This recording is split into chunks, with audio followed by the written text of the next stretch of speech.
You didn't become kind. You were made harmless. You didn't become invisible. You were trained into it. Softened, one moral suggestion at a time. Nobody announced the takeover. Nobody threatened you. They smiled. Now people speak freely around you, while you measure every word. They push, you explain. They take, you justify. You don't lose these battles loudly.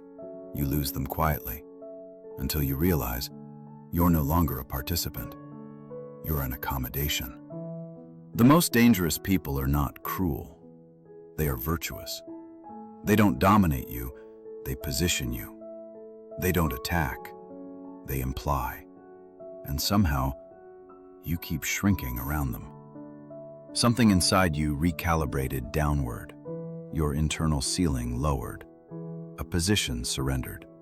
And the moment you accept a smaller shape, the world locks you into it. Not a coincidence. Here's where it gets dangerous. Nietzsche saw this not as ethics, but as pathology. Not goodness, but strategy, wearing holiness. Notice something subtle. The polite predator rarely attacks people who are visibly dangerous. They target the socially conscientious, thoughtful, self-aware, because you already regulate yourself. They don't need to restrain you. They just need to tilt your internal compass. This is why you often feel like you're losing arguments without arguments happening. Nothing was debated, nothing was resolved, but you walked away diminished. That sensation is not confusion. It's a reaction receipt. Your body logged extraction.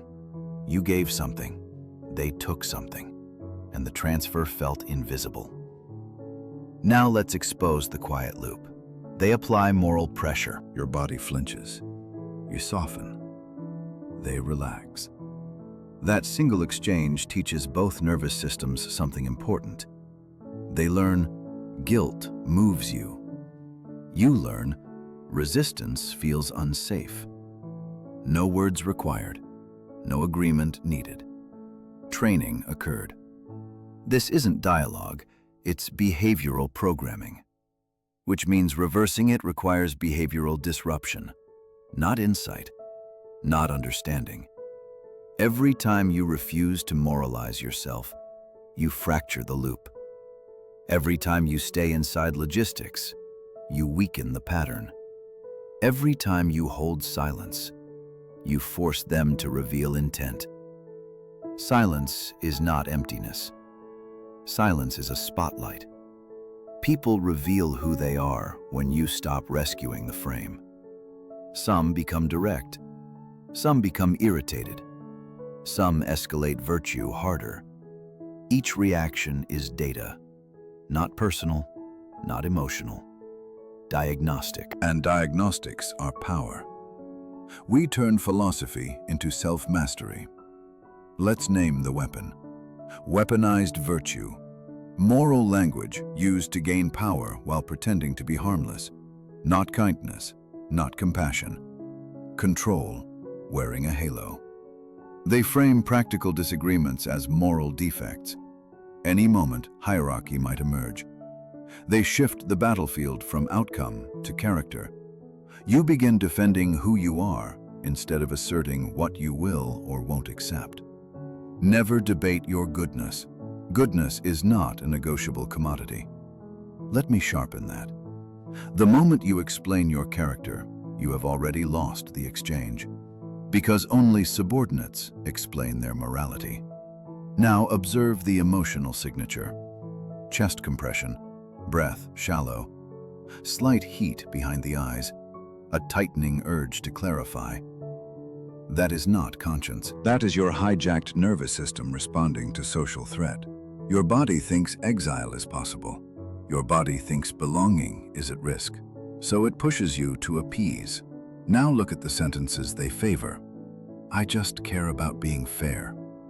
I'm only trying to help. I would never treat someone that way. Each one feels harmless.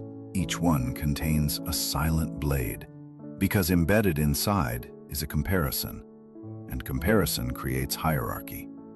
They are fair, you are possibly unfair. They are helpful. You are possibly harmful. They would never. You maybe would. They never accuse you directly. They don't need to. They place you in a moral courtroom and let your nervous system prosecute you. This is extraction. They gain height. You lose footing. They gain influence. You lose posture. They gain access. You lose boundaries. You begin paying the approval tax, small payments, little concessions, micro apologies, explanations, softening language. You don't notice the toll because each payment feels minor, but compounding never feels dramatic until you look up and realize. They speak freely. You speak carefully. That asymmetry is not accidental. Let me make this uncomfortable. People who constantly emphasize how good they are rarely trying to be good. They are trying to be unchallengeable. Goodness becomes armor. Picture this. You're about to say something that would move things forward. Not dramatic, not hostile, just decisive. And your body already knows what's coming. That little pulse of risk, that tiny hesitation, because every time you speak cleanly, someone, somewhere makes it moral. Now, let's step into a real scene. Conference room, glass table, low hum of ventilation. You propose a streamlined approach, fewer steps, cleaner execution. They lean back slightly, head tilt, soft smile. I just worry about how that might affect the team. Silence. No specifics, no counterproposal, just concern. Your stomach dips. You feel exposed. You start talking. Well, I didn't mean to disregard anyone. I just thought. You are now defending your soul. They are now evaluating. They don't interrupt. They don't argue. They watch. You finish. They nod. I appreciate your openness. Translation: you were unsafe. You corrected. They were generous. Verdict forming: you're competent but dangerous. They're considerate but wise. Later, decisions happen. You're not in the room. They are. Nothing was said. Everything was decided. Another scene. Date. You say calmly, "I'm not comfortable with that." They don't push. They don't argue. They smile. "I just think people in healthy relationships trust each other." Your throat tightens. Your options collapse. Hold boundary. You are distrustful. Relax boundary. You betray yourself. You cave. They learn something important. Your spine bends under moral suggestion. No force required. They don't need to dominate you. You will dominate yourself for them. Access ledger updated. Third scene. Friend. They owe you money. You remind them. They sigh. I didn't realize you were that kind of person. No denial, no timeline, no repayment. Just reclassification. You feel shame. You laugh it off. It's fine, don't worry about it. They smile. They don't forget. They now know guilt works on you. This is not kindness.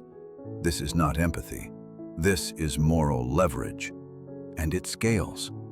The more good they appear, the more you censor yourself.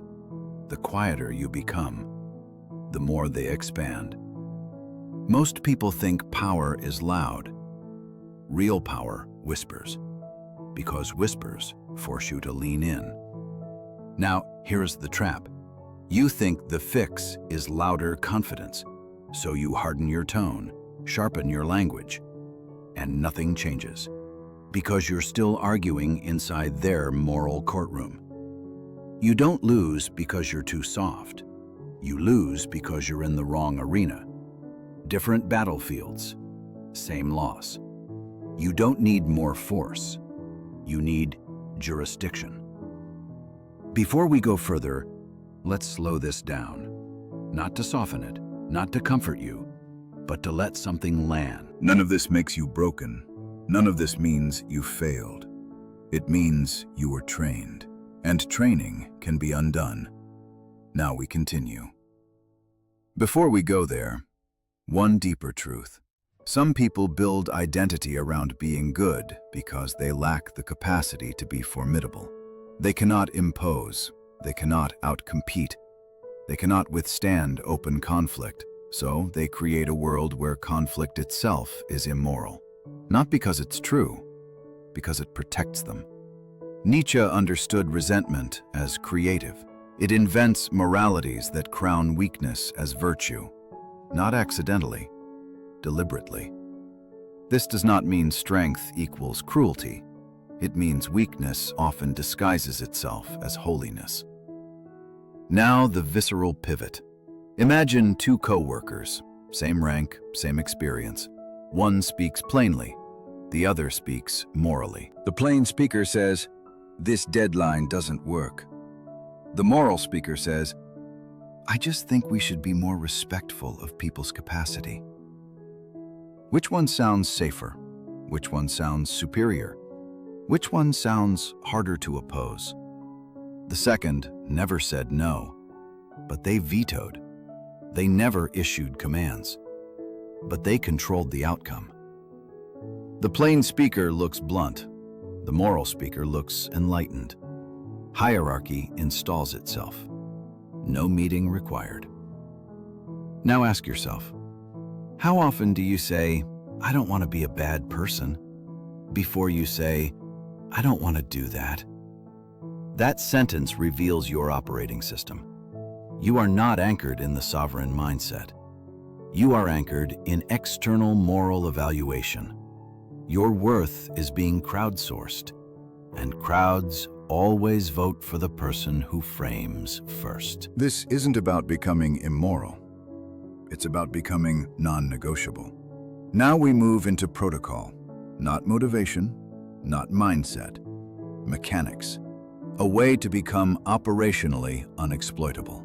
The Sovereign Mirror Protocol, built to neutralize moral pressure in real time. No escalation, no theatrics, just structural control. Step 1. Detecting moral injection. The instant value language appears inside a practical discussion. Mark it. Internally. No reaction, no facial shift, no counter. Just recognition. This just moved from logistics to morality. Step 2. Strip character from the frame. You never respond to implication about who you are. You respond only to behavior or outcome. Step 3. State position without justifying. One sentence, flat, calm, unadorned. Step 4. Hold silence. Let discomfort exist. Let them fill it. Step 5. Read reaction receipt. If they escalate moral language, they were extracting. If they switch to specifics, they were sincere. Step 6. Re-anchor outcome. Return conversation to action. Fail condition. You explain yourself. Explanation returns power to them. Now, watch this in action. They say, "I just think we should be more considerate." You say, "We're discussing the timeline." Silence. They say, "I just care about fairness." You say, "That doesn't change my position." Silence. They say, "I would never treat someone like that." You say, "I'm not discussing character." Silence. Notice, no anger, no counter-accusation, no moral sparring, just refusal to enter their courtroom. Do this. "I'm comfortable with my intent. Let's talk about the outcome." Not that. "I didn't mean it like that." Do this. "That framing doesn't apply to me." Not that. "I hope you don't think I'm a bad person." Do this. "We're talking about logistics." Not that. "I totally respect your feelings, but..." Each "not that" contains submission. Each "do this" contains jurisdiction. You will feel cold, good, Warmth has been used against you. Now we build the internal layer, because technique collapses. If your identity is still starving, hungry people negotiate their spine. Satisfied people don't. Sovereign mindset. Your sense of worth does not require external confirmation. You decide first, then speak. Urge to be understood. You collapse inward. People stop probing. Before responding, ask, am I about to buy approval or state reality? Choose reality. You will not be liked by everyone. That fantasy dies here, and something stronger replaces it. You will be respected by those who matter. Now a short reinforcement. Nietzsche warned that moralities often arise not from love of good, but from hatred of strength. Not because strength is evil, but because strength cannot be controlled by pity. Near the end of this layer, understand something simple. They are not good. They are strategic. You are not bad. You are becoming unexploitable. We turn philosophy into self-mastery. Most people think the danger is confrontation. It isn't. The real danger is slow erosion, tiny concessions, micro-softenings, barely noticeable shifts. Until one day, you realize people speak over you, decide without you, assume compliance from you, and you can't point to a single moment where it happened. Because it didn't happen once, it happened hundreds of times. Every time you tried to be good. Let's deepen the pattern.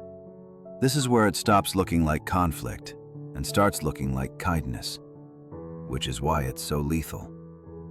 Weaponized virtue doesn't only show up in conflict, it shows up in expectation management. They don't ask, they imply obligation. I just thought you'd want to help.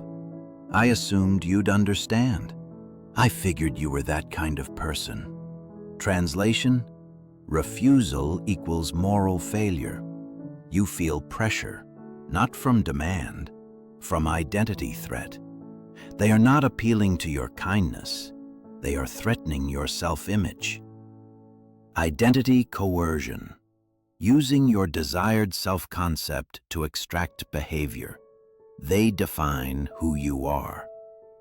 Anytime you value being seen as decent, they bind compliance to identity. You perform to maintain a label. Refuse identity assignments. You do not accept character contracts. Now watch a subtle move. They praise publicly. You're such a reliable person. Feels good. But notice, it installs expectations. Next time you hesitate, you're not just saying no. You're betraying the brand they placed on you. Praise becomes preloaded guilt. This is why some compliments feel heavy. They're not appreciation. They're preemptive leverage.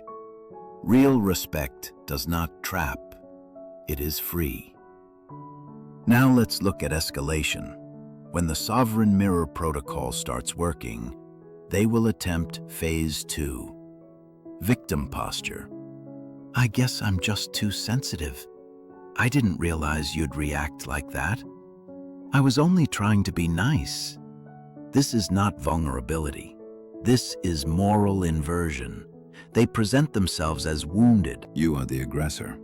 Same extraction, different costumes. Your response stays identical. You do not soothe. You do not reassure. You return to the outcome. I'm discussing the decision. Silence. Let them feel unsupported. You are not responsible for regulating their self-image. Trade-off truth. You will lose the role of emotional caretaker. You will lose being seen as endlessly accommodating. You will lose access to certain social groups. You gain something heavier. Autonomy. Now, a deeper layer. Why does this work so well on you? Because once upon a time, being easy kept you safe, and your nervous system never forgot. Because you were trained. Most cultures reward moral performance more than functional competence. Teachers praise quiet compliance. Parents praise obedience framed as goodness. Institutions reward those who create least friction. You learned early. Good equals safe. Bad equals punished. That conditioning never updated. You're an adult still using a childhood operating system. Your environment changed. Your code didn't. Now we address a hidden layer almost no one talks about. Moral superiority is not only used offensively, it is also used defensively. Some people adopt goodness not to dominate, but to avoid being dominated.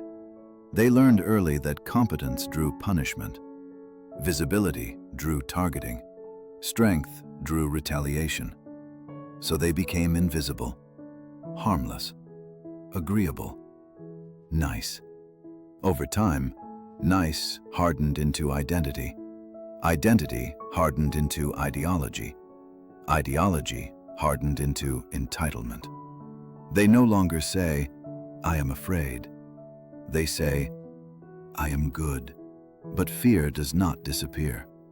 It mutates. It becomes hunger for control, disguised as righteousness. They don't want power. They want insulation from power. And insulation is achieved by making everyone morally accountable to them. This is why they obsess over tone. Why do they track phrasing? Why do they remember your vibe more than your results? Tone is a leash. Results are dangerous. Results create hierarchy. Tone creates surveillance. So when you refuse to play tone games, they feel exposed. Not because you attacked them, but because their shield stopped working. Now observe another pattern. They rarely confront upward. They rarely moralize people above them. They moralize sideways and downward. Peers, subordinates, friends, partners, people who feel safer from pressure. That tells you everything. Moral courage is not selective. Predatory morality is. Anyone who only polices those with less leverage is not ethical. They are tactical. Now let's talk about escalation. Not conversation stages, infection stages. Think less like conversation, more like stages of infection. Each phase looks different, but the destination is always the same. Control. Stage 1, implication. Stage 2, disappointment. Stage 3, victimization. Stage 4, social triangulation. They begin telling others, "I don't know what's going on with you lately. I'm worried about them. He's changed. She's not very kind anymore." This is reputational preloading. They are planting interpretive frames. So when you eventually refuse again, observers already have a story ready. Your defense remains unchanged. You do nothing. You do not counter gossip. You do not clarify. You do not chase narrative. You remain behaviorally consistent. Consistency beats stories. Stories collapse when patterns don't support them. Time is your ally. Reactivity is theirs. Now an uncomfortable truth. If you grew up being rewarded for being mature, easy, or understanding, you were likely groomed into moral pliability. You became the emotional shock absorber of your environment. You learned, my needs cause friction. Other people's needs create peace. So you optimized for peace. Peace became identity. Identity became prison. Breaking this feels like betrayal, not of others, of who you thought you were. That grief is real. Let it exist. Do not negotiate with it. You are not killing your kindness. You are relocating it. Kindness becomes a choice, not a reflex. Now let's examine internal sabotage. Once you start holding boundaries, a voice appears. Who do you think you are? This voice is not conscience. This voice is the ghost of your old social contract. A contract where you earned safety by shrinking. You are voiding that contract. Void feels like danger. Danger feels wrong. Wrong is a sensation, not a verdict. Discomfort is not moral failure. Discomfort is recalibration. Now, an advanced application. Sometimes someone will genuinely express values, not as a weapon, not as leverage. How do you tell? They state values. They do not attach your identity to them. Example, I value honesty versus I'm surprised you'd lie. First is self-description. Second is character attack. Respond accordingly. Self-description can be acknowledged. Character attack is ignored. You don't need to expose manipulators. You starve them. Starvation is quieter. Starvation is cleaner. Now let's talk about internal posture. Most people think boundaries are external statements. They are not. Boundaries are internal decisions that later become sentences. If the decision isn't made inside, the sentence will wobble. So before speaking, lock position. Then speak. Not while deciding, not while negotiating. This alone changes your presence. People sense decisiveness before content.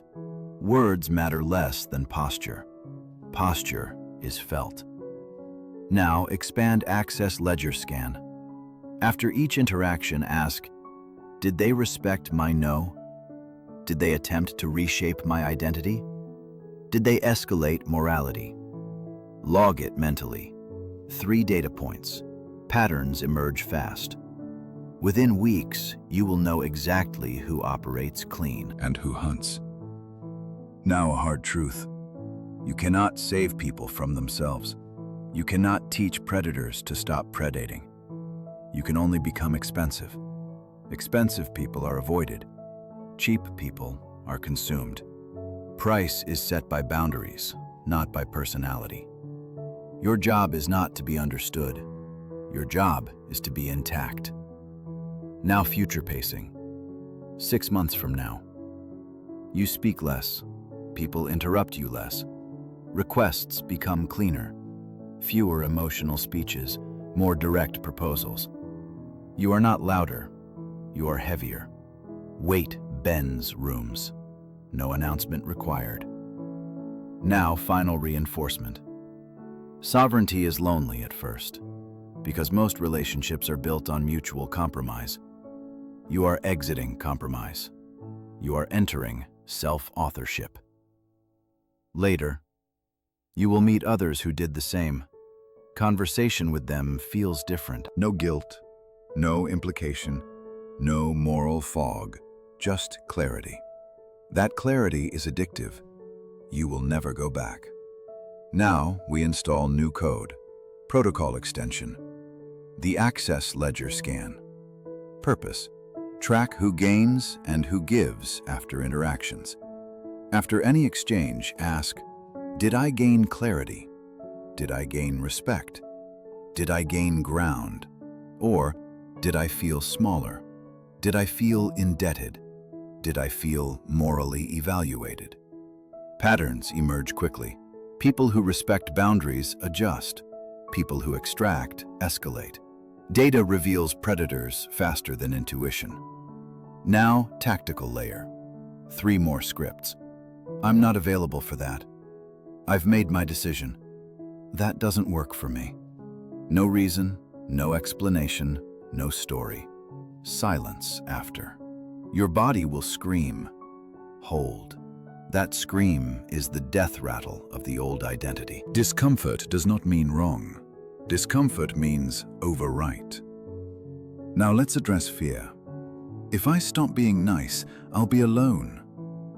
Maybe, short term, because many relationships were built on your compliance. When you remove compliance, the relationship collapses. That doesn't mean you lost something real. It means you stopped subsidizing a lie. Another fear. I'll become an asshole. No. Assholes seek to dominate. Sovereign individuals refuse to be dominated. Different access. Another fear. People will think I'm cold. Some will. Cold to manipulators feels like ice. Cold to honest people feels calm. Your reputation will polarize. That's a feature. Now recall something. Predators prefer environments where morality is vague, where goodness is abstract, because vagueness is manipulable. Your new posture makes everything concrete. Behavior, outcome, decision. This removes fog. Fog is where they hunt. Let's anchor again. Nietzsche observed that when people cannot express will directly, they moralize. They invent systems where their weakness becomes superiority. Not consciously, not maliciously, instinctively. Understanding this removes hatred. You don't need to hate them. You need to see them. Sight dissolves spells. Now an advanced layer. Sometimes you actually are wrong. Sometimes you actually did something harmful. Weaponized virtue has trained you to overcorrect. Sovereign posture is different. If you made a mistake, you acknowledge behavior, not character. I missed that deadline. Not, I'm a terrible person. Behavioral repair, not moral collapse. This preserves spine while allowing accountability. Accountability without self-flagellation. That combination confuses manipulators. They don't know where to hook. Now social hierarchies shift. When you stop responding to moral bait, people begin interacting with you differently. They test less. They phrase requests more directly. They negotiate instead of implying. This is negotiable frame territory. They recognize you as someone who trades in reality, not in guilt. This raises your market value, not because you're nicer, but because you're clear. Clear people become reference points. Reference points become anchors. Anchors shape rooms. Now a heavy truth. Some people in your life rely on you being morally pliable. Your change threatens their lifestyle. They will attempt shaming, gossip, subtle narratives. He's changed. She's not who she used to be. Translation: you're no longer easy. Do not counter-narrate. Do not defend your evolution. Let results speak. People who benefit from your strength will gravitate. People who fed on your softness will leave. Both are wins. Now expand the 7-day protocol. Day 1. Track moral language around you. Day 2. Practice stripping characters from frames. Day 3. Deploy one script. Day 4. Hold silence twice. Day 5. Refuse one request. Day 6. Log reactions. Day 7. Review patterns. Then repeat. This is not a one-week fix. It's an identity shift. Identity is not who you think you are. Identity is what you repeatedly refuse to negotiate. Everything you've heard so far collapses into one truth. You were never broken. You were programmable. You are not here to be good. You are not here to be bad. You are here to be sovereign. Goodness without sovereignty becomes a leash. Sovereignty without cruelty becomes gravity. We turn philosophy into self-mastery. For the next 72 hours, do not defend your character. Do not explain your intent. Do not enter moral debate. Only behavior, only outcome, only decision. When implication appears, you do not react. When guilt is implied, you do not soothe. When silence feels uncomfortable, you hold it. Log everything. Who pushes, who backs off, who escalates, who shifts to logistics. No stories, no interpretations, no excuses. Data. At the end of 72 hours, look at the pattern. Not how you felt, not what you hoped. What happened? Some people will adjust. Some people will vanish. Some people will reveal themselves. Do not chase. Do not confront. Do not announce. Let the sorting occur. If this work resonated, it's because you recognized yourself. If you recognized yourself, you are already in transition. You are not here to be good. You are not here to be bad. You are here to be sovereign. And sovereignty begins the moment you stop negotiating your right to exist at full size.